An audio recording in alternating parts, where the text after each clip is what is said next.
Hey, welcome back to Podcast PD with Christina. Thank you all again for being on this journey with me. I have received so much positive feedback from you about things that you learned, things that you just hadn't thought of in a different way, and how you've applied some of your learning in your classroom. And so keep it up. It's really awesome. Thanks so much, guys. So, in episode one, we grounded ourselves in trauma and brain science. And in episode two, we talked about transitions and why they are neurologically hard. Today, we're going to get very practical. We are going to spend some time talking about what we might say and what we might choose to say a little differently when behavior starts to escalate. Because when a student is dysregulated, our words can either raise their temperature or lower it. And often, even more than the words themselves, it's our tone and our body language that can communicate safety or threat. And before we go any further, I also just want to say this. This happens to us too. We are carrying a lot. Many of us are navigating our own stress, our own trauma histories, our own chronic exhaustion, all while being expected to show up steady, ready, regulated, and effective every single day. This is not the type of job that you can just turn off. And as educators, administrators, and parents, we are always on. And I'll be honest, I often fall back into habits that aren't the most effective because sometimes they feel faster or easier or better in the moment. And that doesn't mean that I'm failing or anybody else is failing. It just means we're human and we don't have to be perfect to do this work well. We just need to be willing to try something different. And so, anytime that you are with me, you are safe, you are supported, you are professionals with education, experience, and most importantly, a deep commitment to our students. And so, these podcasts are just about refinement and perhaps a different lens to view things through, not judgment or things that I will say will work 100% of the time. These are just some new ideas or perhaps a different way of thinking about old ideas. So this episode is going to give you one simple framework to remember when things feel tense. And I call it the CALMS method. And that stands for calm your voice, align your body, limit your words, make one direction clear, and save consequences for later. And something that you can kind of put in your head, calm first, correct later. Now, let's talk about why this works and what our brain looks like under stress. So, when a student is escalating, the prefrontal cortex begins to go offline. That's the part of the brain responsible for impulse control, reasoning, language processing, problem solving, and flexible thinking. It's what helps us pause before we act. But when stress rises, the amygdala, or the brain's alarm system, takes over. And when the amygdala is in charge, the brain is not asking, what's the expectation? What's the rule? It's asking, am I safe? That's when cortisol increases, heart rate increases, and cognitive flexibility decreases. If the brain is in fight, flight, freeze, or even fawn, logic will not land. It can be helpful to picture this through what Dr. Dan Siegel calls the upstairs and downstairs brain. Imagine the brain like a house. The downstairs brain includes the brainstem and the amygdala. That's the part that's responsible for survival functions, regulating breathing, heart rate, sensory processing, and scanning for threat. Kind of like the downstairs of your house, kind of like the hub of the house. You have your kitchen, your living room, dining room, maybe an office. That's the place where all of the regular functions of the house happen. The downstairs brain is intact in birth, and it's reactive and fast. It is what allows us to survive. The upstairs brain is the prefrontal cortex. That's the thinking brain. It's responsible for logic, reasoning, problem solving, decision making, and most importantly here, managing our emotions. And here's something important. The upstairs brain is actually under construction throughout childhood and adolescence and is not fully developed until around age 25. So that means the very part of our brain we rely on for regulation is still developing in our students and is shaped by their experiences. When a child is calm, ready to learn, and socially engaged, the upstairs and downstairs brains are communicating well. The thinking brain is in charge. The child can think before acting. But when a child feels stressed, embarrassed, angry, or overwhelmed, communication between the upstairs brain and the downstairs brain weakens. The downstairs brain reacts before the upstairs brain can think and process what's going on. If the amygdala senses threat, even if it's a real threat or even just a perceived threat, it activates a fight, flight, freeze, or sometimes fawn response. Adrenaline increases. The body prepares for action. In that state, it is very hard to think clearly.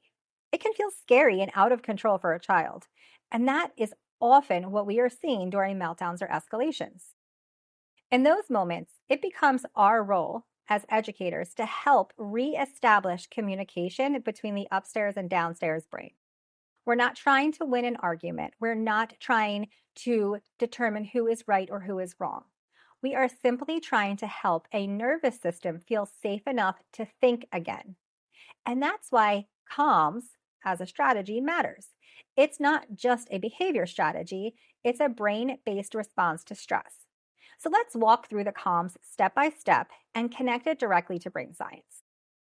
The C in calms is calm your voice.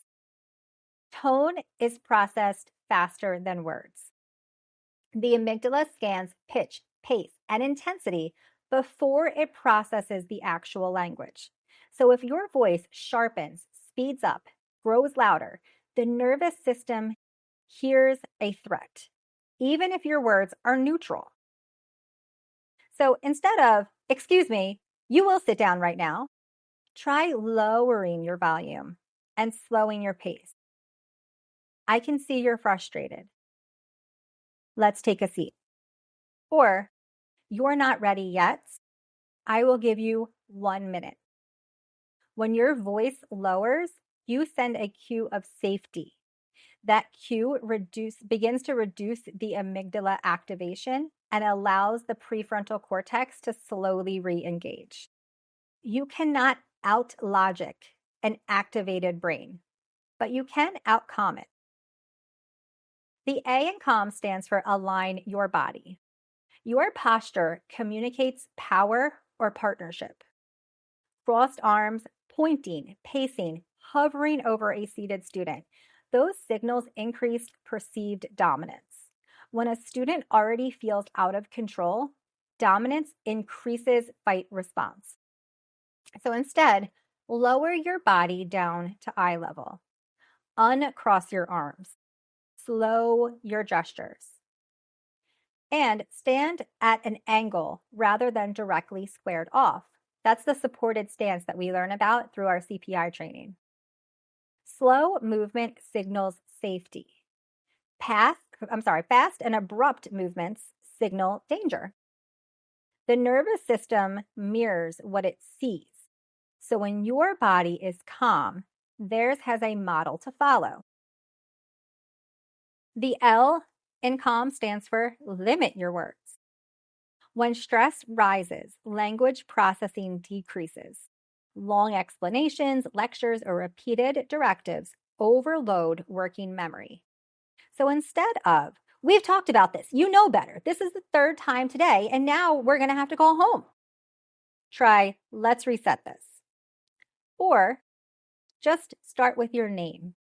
Short, concrete, clear. One direction at a time. Limiting language reduces the cognitive load and increases the chance that the direction will actually land. During escalation, less is more. The M in calms stands for make one direction clear.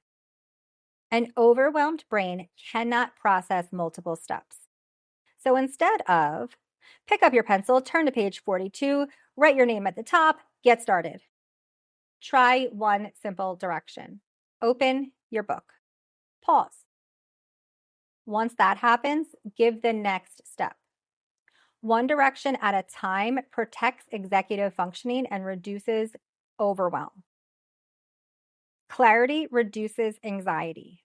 Anxiety reduction supports regulation. And finally, the S. S stands for save the consequences for later. And this is the hardest one because when behavior escalates, our instinct is to correct immediately. If you don't stop, you're losing recess. That's disrespectful. I'm calling your mom. You're going to the office. Get out of my room. But the consequences delivered during dysregulation only activates the defense. It doesn't activate reflection. A dysregulated brain cannot learn from consequence. They can only react to it.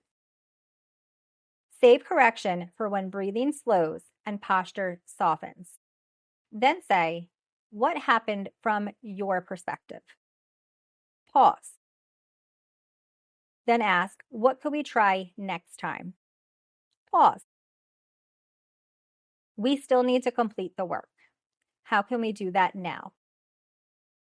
Calm first, correct later. Timing is everything. A student doesn't need to be told repeatedly that they're going to get a consequence.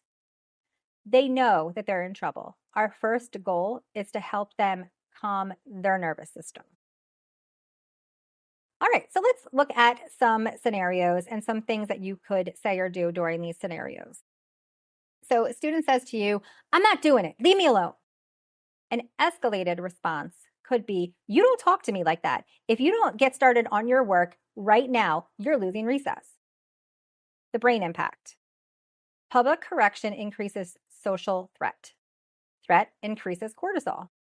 Cortisol suppresses the prefrontal cortex.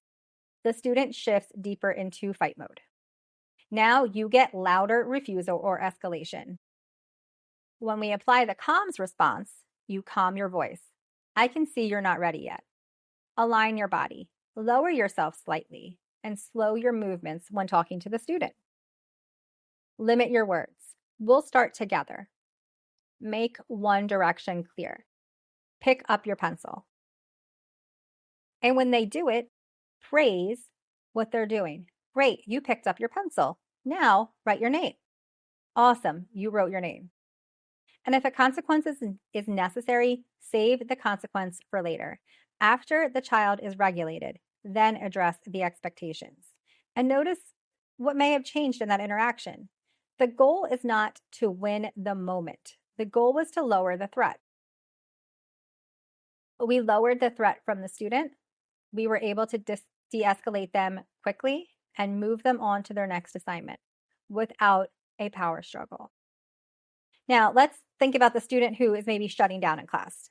Student just frozen, they're staring at their paper. An escalated response might be, why aren't you working? I told you to get started 5 minutes ago. This increases shame, and shame activates the limbic system further. Using the calms response, calm voice. Approaching the student. I'm here. What do you need? Limit your words with them. And then give one direction. Just write your name. Circle the first problem. One at a time, praise when the student is doing the right thing. Hey, look at that. You already have your name on the paper. You already have your first problem done. Awesome. Keep it up. Freeze isn't laziness. It's oftentimes their brain is overloaded. And small actions re-engage executive functioning. So when you are able to have a small win with a child, you can highlight that win and move them forward rather than harping on what they didn't do. And finally, adult regulation. And here's the piece that we don't talk about enough. As educators, we are managing multiple things at one time. And if we are stressed and our students are stressed, that can create a chaotic environment. So keep in mind that as your heart rate increases, theirs will too. Nervous systems are contagious. Through something called neuroception, the brain is constantly scanning tone, posture, facial expression, pace, and proximity for cues of safety or danger. Students do not just hear your words, they read your body. If your breathing is shallow, your movements are sharp, your voice tightens, their downstairs brain registers that shift instantly. So before responding, take one slow breath. Extend the exhale. A longer exhale activates the parasympathetic nervous system, and that's the part of the nervous system responsible for calming and restoring balance. Even one intentional breath can lower your own cortisol levels and steady your tone. And that matters more than we realize sometimes. Your nervous system is the anchor in the room. When you slow down, you are lending your regulation to a student. Co-regulation always comes before self-regulation. Children learn how to calm themselves by first experiencing calm in relationships with a regulated adult. That doesn't mean that you won't feel frustrated. It doesn't mean that you won't have a stress response. It means noticing it, pausing, and choosing your next move more intentionally. Sometimes that looks like silently saying to yourself, this is a stress response, not a personal attack. Sometimes it means stepping back physically for a moment so you can steady your breath. And sometimes it might be taking a time out. Could be asking a colleague for coverage for a few minutes so you can reset, or even modeling with your students how you can use a calm down corner when you are becoming frustrated. We can't pour regulation from an empty cup. Supporting student regulation requires protecting our own. And when we practice calming ourselves first, we are modeling exactly the skill we want students to build. Students borrow your regulation before they build their own. Escalation equals threat plus power struggle. De-escalation equals safety plus structure. The calms method gives you a structure. Calm your voice, align your body, limit your words, make one direction clear, save consequences for later. Calm first, correct later. So let's connect this to something very real. Think about a morning where you're running late to work. You walk in the door already behind, and your administrator immediately starts asking questions about a recess incident. Your child was sick the night before too, so you were up most of the night. You still need to grab stacks for an upcoming youth sports event. Your phone's buzzing, and before you can even sit down, a student starts knocking things off their desk and tapping their pencil repeatedly. Notice your body in that moment. Your shoulders tighten, your jaw clenches, your breathing shortens, and your heart rate increases, and you are not thinking at your best.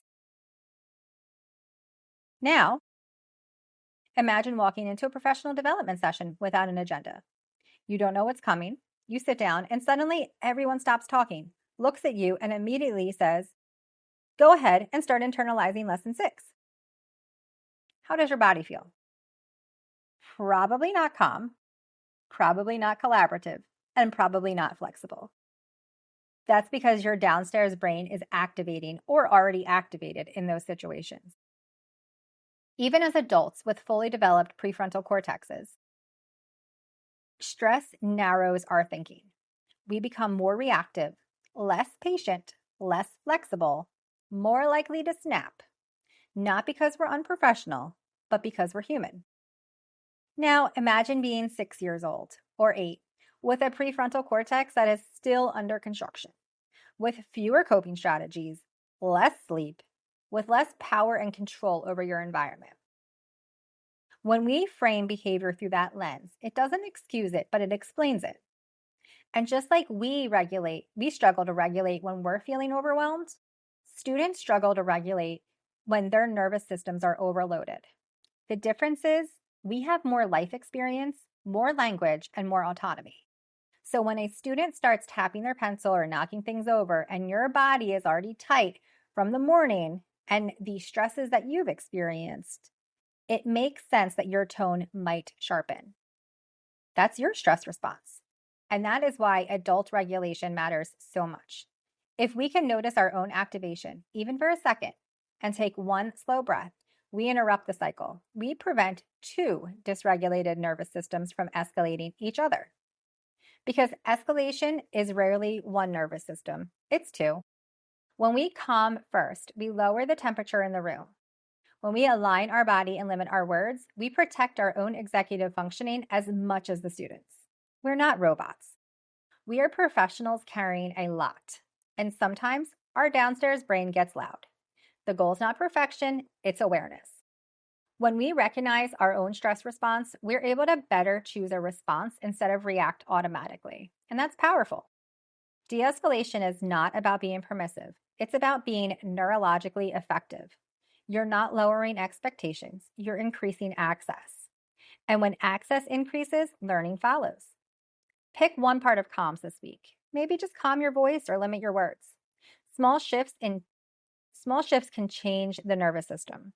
And changed nervous systems change classrooms. We're building this together. I will see you in episode 4, and we will dive further into more brain science and how to regulate around kids that have experienced trauma and our own traumas. Thank you, guys.